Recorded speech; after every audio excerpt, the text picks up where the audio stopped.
The Start Your Own Business podcast. Hear inspiring startup stories and get reliable expert advice on how to start your business and get off to the best possible start.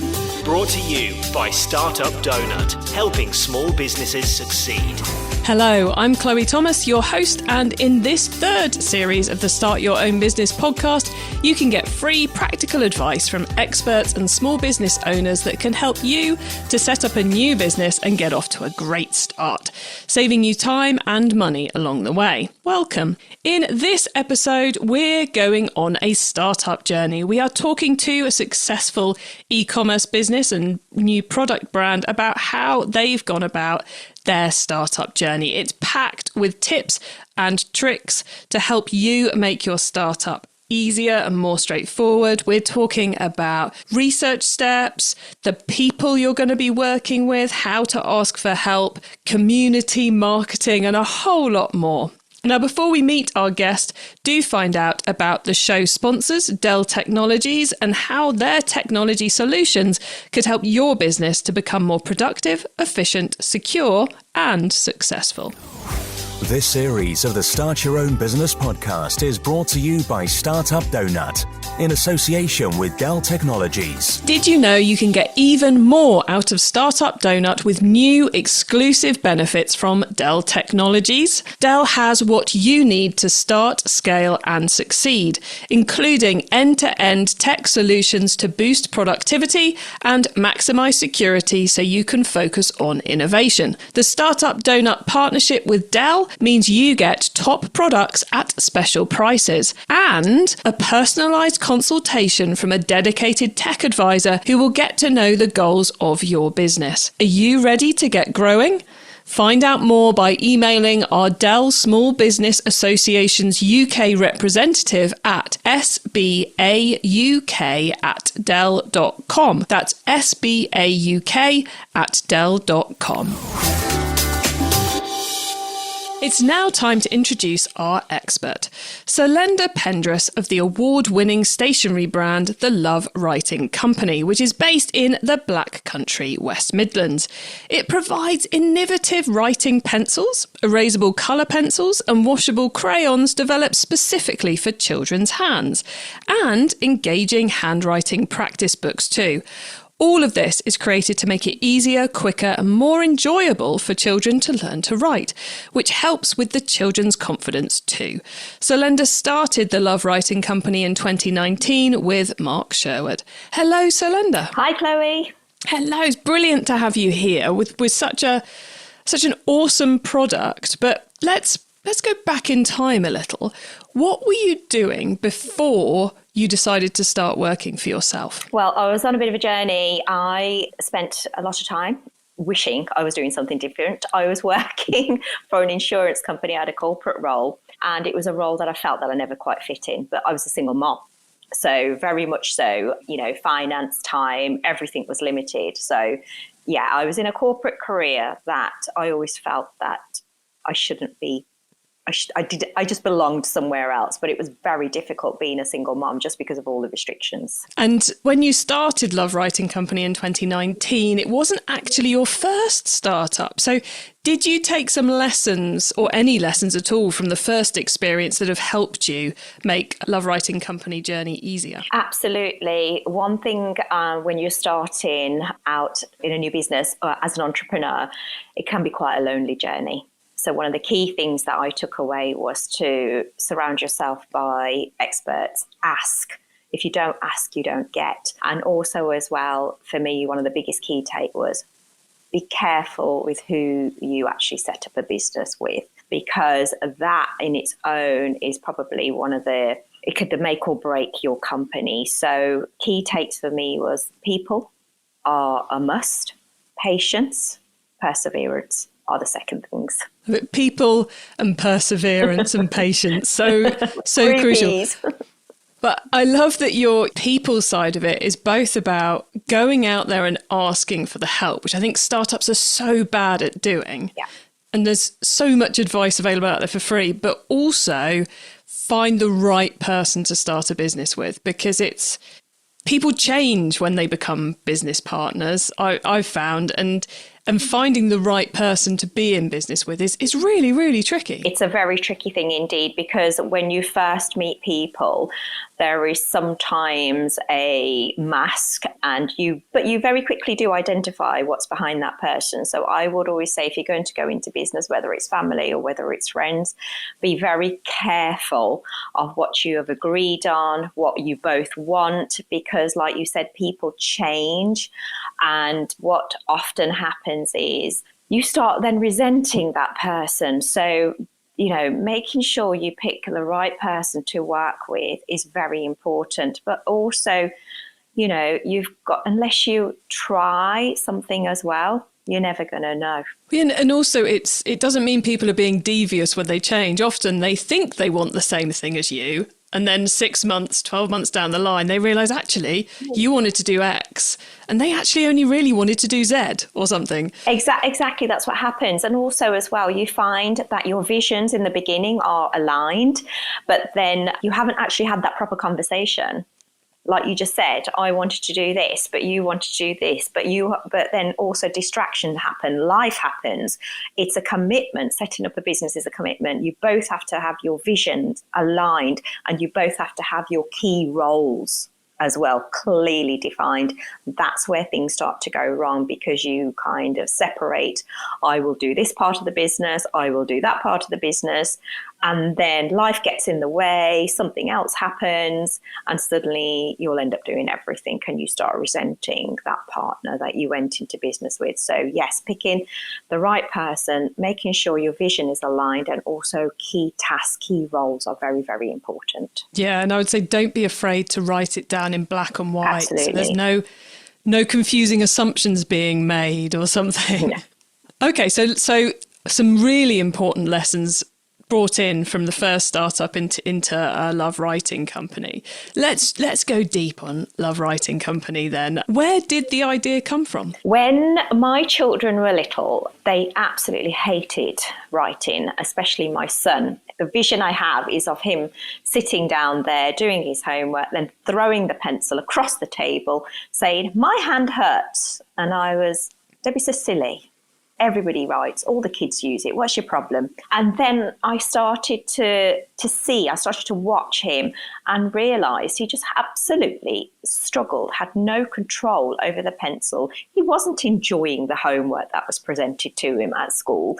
He was finding the task simply too difficult. So I did actually take note of that, and I thought, there must be something out there that makes learning to write easier for kids. Being a single mom, I didn't have the finances to go and buy really expensive products, to find resources.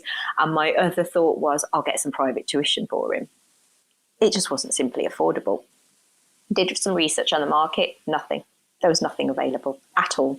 And when my daughter started to write, I found I was breaking pencils, I was buying chunky crayons, I was buying everything out there to try and help. So she probably had a better writing journey than my son, because I'd learned watching him how he found it difficult. Yeah, it was a case of born from a need. It was born from a desire to actually help children. And then Mark, my business partner, he's dyslexic. He was always told that, get on with it. He was what he calls sent to special school. And he just simply said he struggled with writing and he found it a very difficult task. So when we came together, we both had that mutual desire, and we both realized there was a real need to help children, make an impact, do something that just made it easier for them. Why now, in this day and age where you give a child you don't give them an adult-sized bike, you don't give them an adult-sized football, you don't even give them adult-sized cutlery when they're learning to eat their food. Why do we simply give them writing pencils and pens that don't fit their hand, that make it really hard?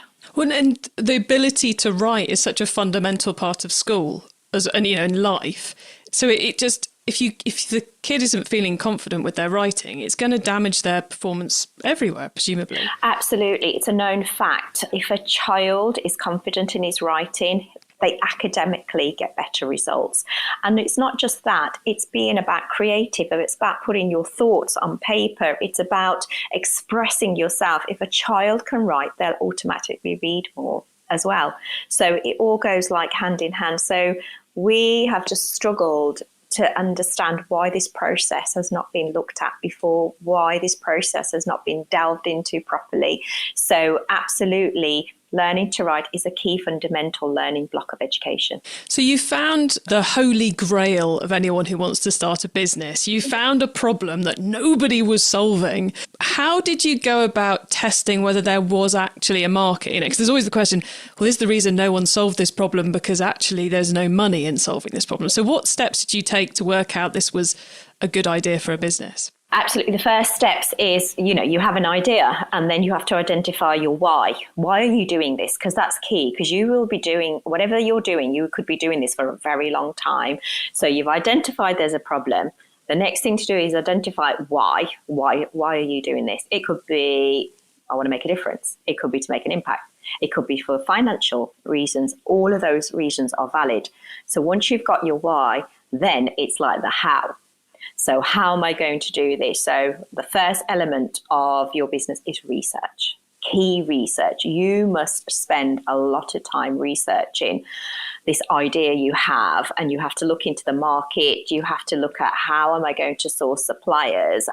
I've got to do my designs. I've got to think what the market size is. I've got to look at how I'm going to market. What's going to be your route to market? Is it going to be online? Is it going to be direct to distributors? So I would say you need to spend a long time researching before you even develop your first product. So that is where I would say that is where you start. And bringing a new product to market, as you've just kind of outlined, it's a tough way to start a new business.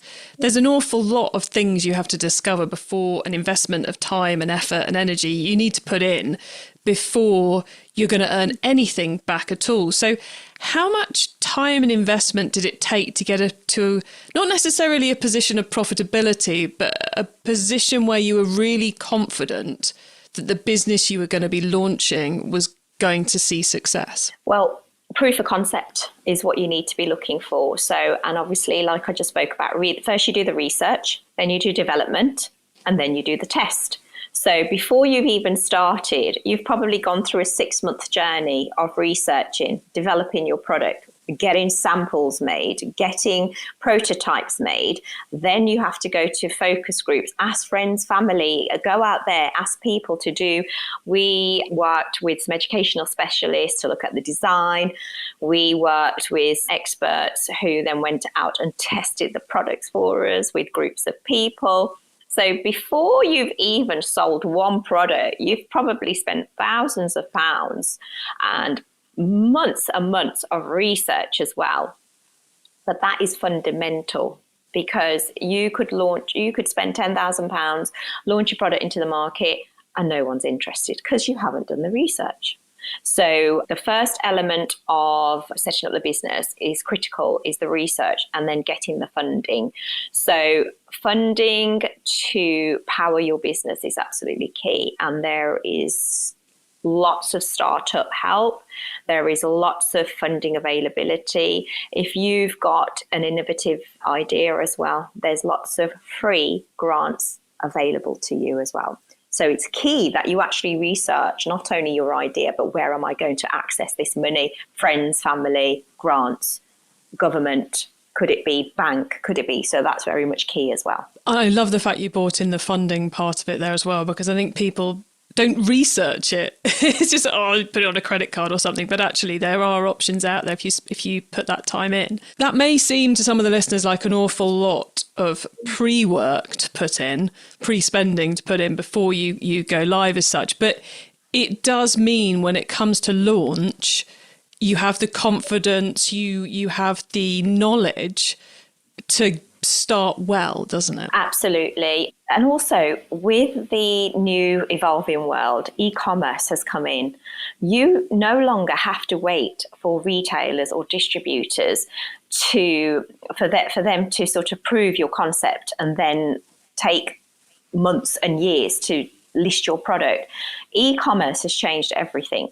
E-commerce enables you to test a product for a much, much lower cost as well, because you can now put anything onto a Shopify platform, an e-commerce platform, and test it yourself with minimal cost.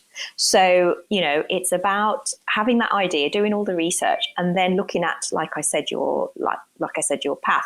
Then you can actually think, I only need X amount of funding to do that. You may be able to self-fund. You may be able to get a startup loan. You may be able to get, there's so many grants available through various incentives and initiatives as well. Some people are willing to support your startup idea by investing in your company straight away from day one. And they'll say, I'll take 10% of your company, but I'll give you X amount for it as well. So there are many elements of being able to get that funding. But like I said, once you've decided what your route to market is, you can then sit down and decide, I actually only need X amount of money, and this is the route I'm going to go. And then you go and do it that way. But the e-commerce world has changed the way people launch products. I'm going to say, for example, Gymshark, they didn't have a single store when they launched. They did everything through exhibitions, through e-commerce, and they have built their brand working with people. Their culture is very strong. And they've only just opened a store now after 10 years. Yeah, it has been a game changer. So anyone who's thinking that research period is time consuming, well, if you then were trying to get it out through distributors and you couldn't use the direct to consumer route that e-commerce gives you, you could double that quite easily before you start to see any success. You're in a much stronger position. Let's change tack a little bit now. Surlender, you mentioned earlier about the importance of finding the right co-founder. And you also mentioned that Mark, your co-founder, had the same desire to fix the problem of children not enjoying learning to write. But for him, it was from the mental side than the physical side, I suppose. So has that been a brilliant combining of desires, I suppose, combining of whys for you? Absolutely. We both realised children not only had the physical issues of enjoying to write, they actually also had a need to want to enjoy it more and build on their confidence. He just turned around and he had said, he was made to feel very special, as in like not in a good way. And he didn't want children to experience that at all. We want all children, no matter what background they're from, no matter where they are in their learning journey, we want them to think that this is, this product is there to help everybody. These products are there to help not only your physical writing journey, your mental writing journey, impact it as well, build your confidence up. So yeah, we both had a vision aligned, very two different reasons. Mine was like, my kids absolutely hated writing. His was his own. He's got 2 young children as well. And he said they were having the same struggles that he was. And then we quickly realized, us as 2 parents had noticed this. Many other parents would have noticed that this is a struggle. This is a problem. Nobody's really solving it. Nobody's really looking at it. We had people saying, come on, kids have been writing for the last 200 years. What do you need to create? Why do you need to create pencils that actually fit their hand?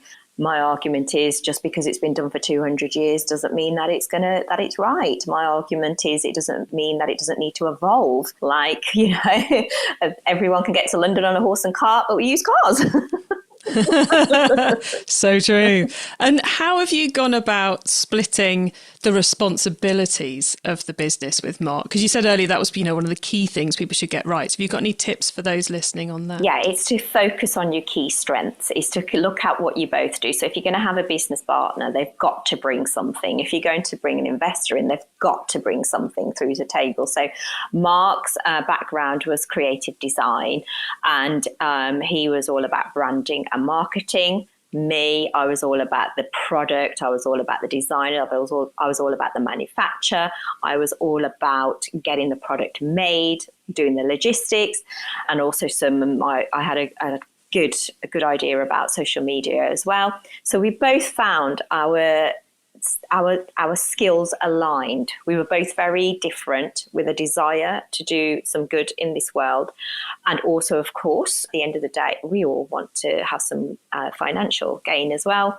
So our skill sets matched in the sense that he was very creative. He was into the design. He knew very much about e-commerce. So I felt that our key skills blended well together. The kind of, if you're going to sit down and go, what key skill sets do I want in a co-founder of this business? If you were someone who was good at the marketing and the branding and that sort of thing, you'd be like, I need someone who can do the product.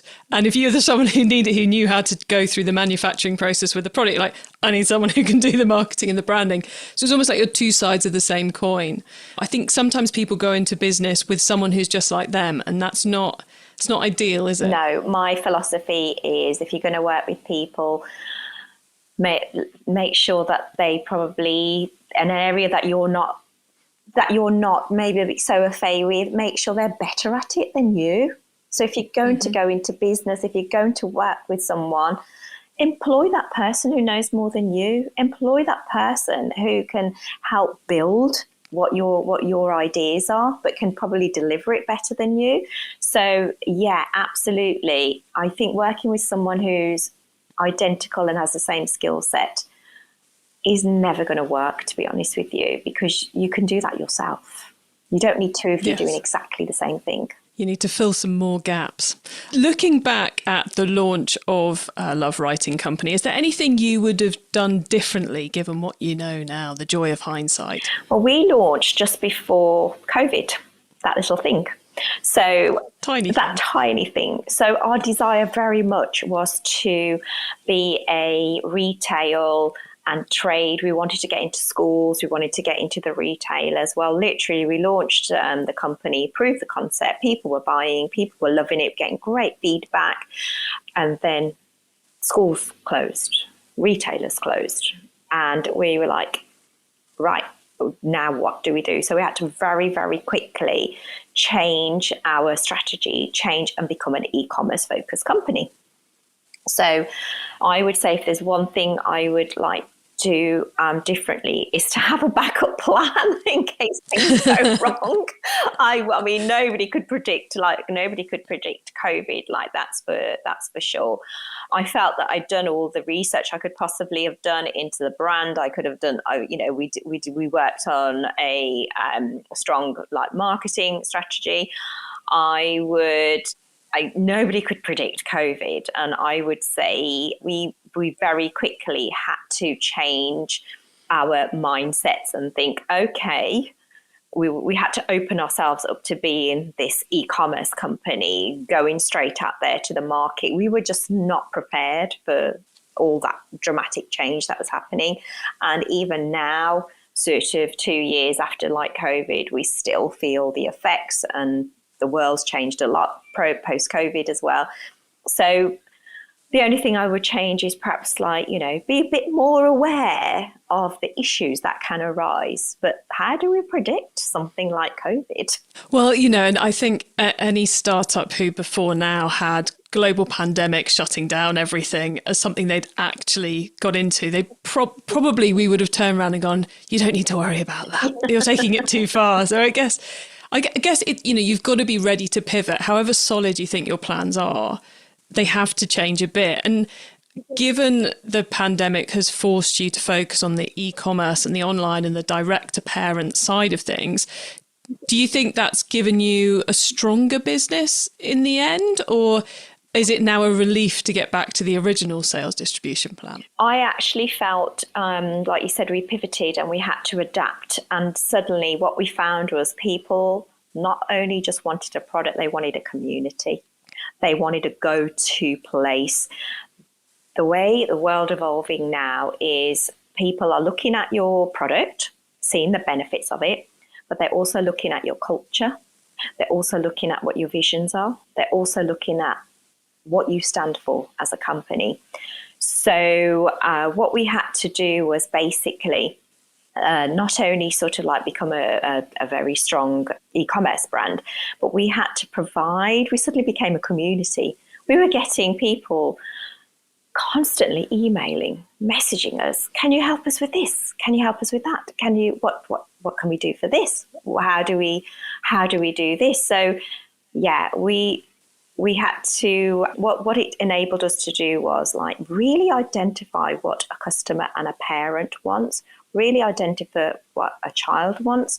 So COVID enabled us to focus on our community more. Yeah, which, like you say, is so important to grow a D2C brand in this current time span. So one final question for you, Surlender. What key tip or tips would you offer to someone else who is thinking about starting their own business this year? I would turn around. The first thing I would say is, like I said, make sure you've got your research absolutely nailed down.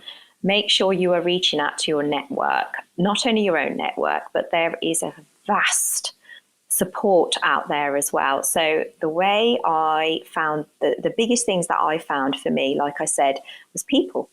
I reached out to everyone and I listened. So I joined a couple of accelerator groups. I joined some networking groups. I went out there and networked as much as I could. I connected. I actually then really worked with these people to listen and gained knowledge in what they'd done.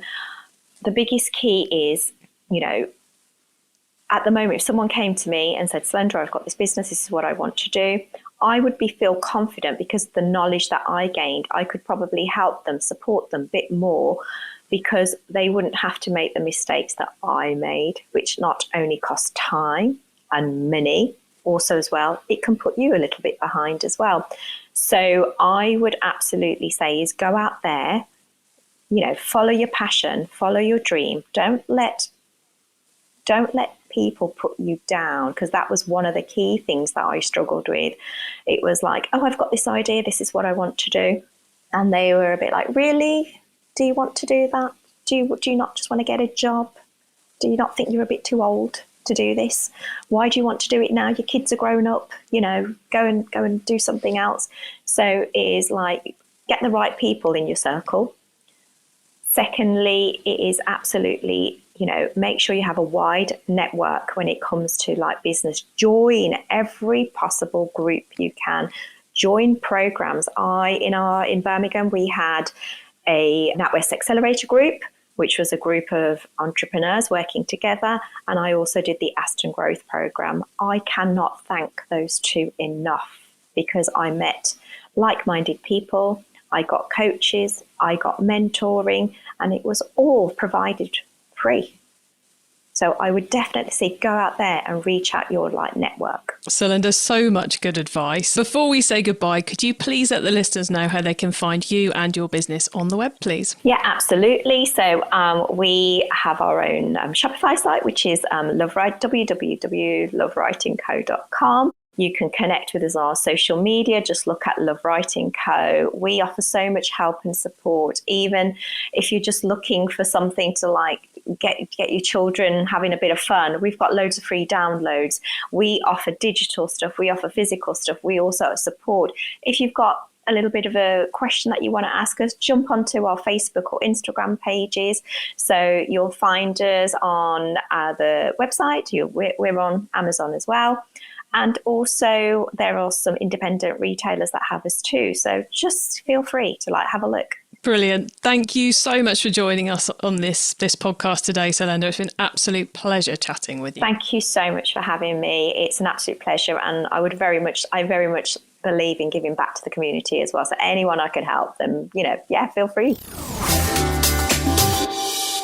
What an inspiring guest, and such an interesting story there too. She gave us loads of great advice, but I'm going to drill my final 3 points down to the tips she gave, which I think apply to any startup, whether you're starting up something completely different from an e-commerce brand with a brand new product through to if you are. These 3 pieces of her advice count through it all. Ask for help. There is so much free help out there, and anyone who's been through the journey already really loves helping other people. So reach out, ask, look for those groups, as she mentioned. Secondly, find the right business partner, find the right employees. You can't do that with one meeting. It's going to take you a bit of time, but do spend the time finding them and setting your both of you up for success by agreeing all those bits and pieces we talked about. And thirdly, do your research. Even if you're simply planning on becoming a local handyman, just do the research of how far would you need to drive to get enough work to be able to make it worthwhile for you. Your research may only take you half a day in that instance, but there's still research that's going to be valid for you. We covered a lot of ground, so to help you, you can find the summary notes for this episode and links to more free resources by visiting startupdonut.co.uk/podcast. And don't forget, that's donut spelt DONUT. This series exists to help you to complete key tasks and negotiate challenges when setting up and growing your new business. So next up, we'll be covering how to grow a small business. Things are up and running. You know what you're doing for your customers, but how do you grow? What do you need in place? What should you be prepared to have to deal with? How do you work out if it's even possible in your market? In the next episode, our guest will be explaining exactly how, so you're really going to want to listen to that one. And if you're enjoying the series and picking up valuable tips, please spread the word to others you know who are setting up a business or thinking about it. You can also sign up to the Donut Weekly newsletter at startupdonut.co.uk/newsletter for even more free startup news, advice, and special offers to help you save time and money. And thanks to Dell Technologies for making this whole series possible. And don't forget to email them for your free consultation. Details coming up in a moment. Did you know you can get even more out of Startup Donut with new exclusive benefits from Dell Technologies? Dell has what you need to start, scale and succeed, including end-to-end tech solutions to boost productivity and maximize security, so you can focus on innovation. Our partnership with Dell means you get top products at special prices and a personalized consultation from a dedicated tech advisor who will get to know the goals of your business. Are you ready to get growing? Find out more by emailing our Dell Small Business Association's UK representative at sbauk@dell.com. That's sbauk@dell.com.